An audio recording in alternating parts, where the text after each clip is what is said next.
Hello my friends, I'm Rich Larson and I'm the IRC Tire Guy. Today we've got an important episode for all you off-road, single track, and hard enduro riders. Today we'll be breaking down the top 5 hard enduro riding mistakes you didn't know you were making.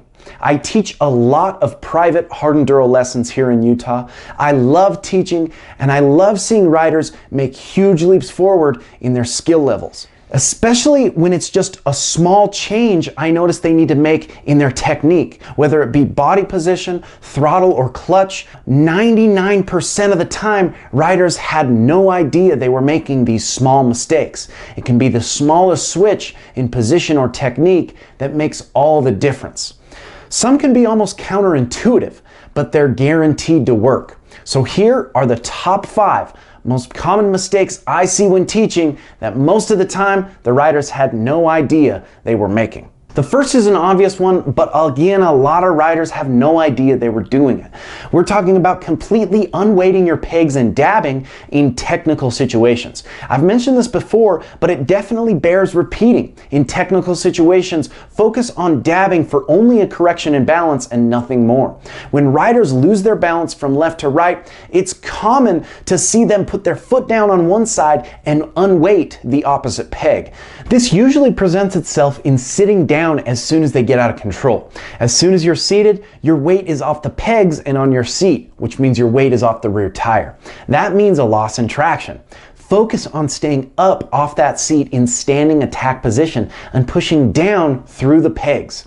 That will help you hold traction and keep hammering through any technical section.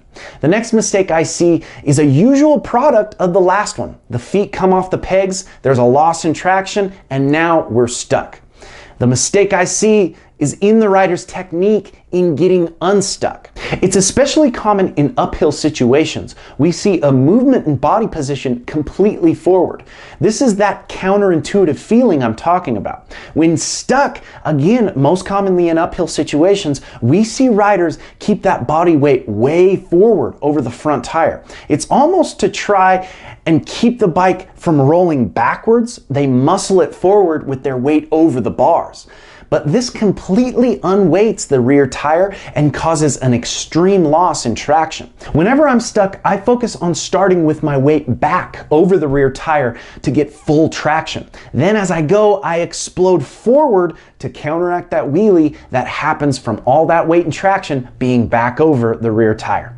The next mistake is more about your approach when facing an obstacle. It's so common. I see guys under-rev their machine before a technical situation, cliff, or hill. This all revolves around that loading the flywheel technique. We've gone in depth on this subject in the past, so we'll make sure to link this as well as other breakdowns in the description. Briefly, we want to focus on heavy RPMs before the obstacle.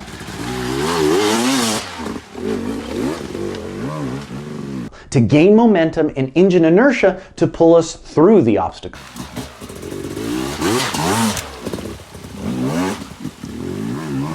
Which brings us to the next common mistake, too much throttle while in the obstacle. It's so common, I see riders trying to rev their bikes and up the RPMs while going over an obstacle. This usually means they didn't have enough initial momentum needed to clear an obstacle. So they try and gain momentum by upping the RPMs while in the obstacle or technical situation. This causes a full loss in that rear tire traction. Again, lots of RPMs before the obstacle, very little through the obstacle. For the 5th and final unknown mistake I commonly see when teaching, we're talking leaning the bike towards the hill or away from the downhill when side hilling. This is a common mistake I see when dealing with a side hill or any off-camber situation. Again, it's a counterintuitive feeling, but leaning that bike out when on a side hill and weighting that outside peg keeps those center knobs and contact patch of the tire hooking up and tracking forward.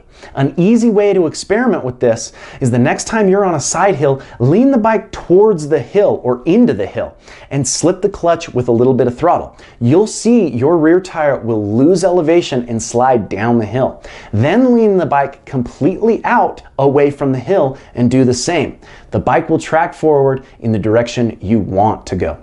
Again, we at IRC appreciate the support you guys have given this channel. Please help share these videos and get them out there. And of course, if you're enjoying the channel, make sure to like, comment, and subscribe, as well as follow us on Instagram at IRC Moto and my personal Instagram page at RichLarson511. And until next time, keep shredding.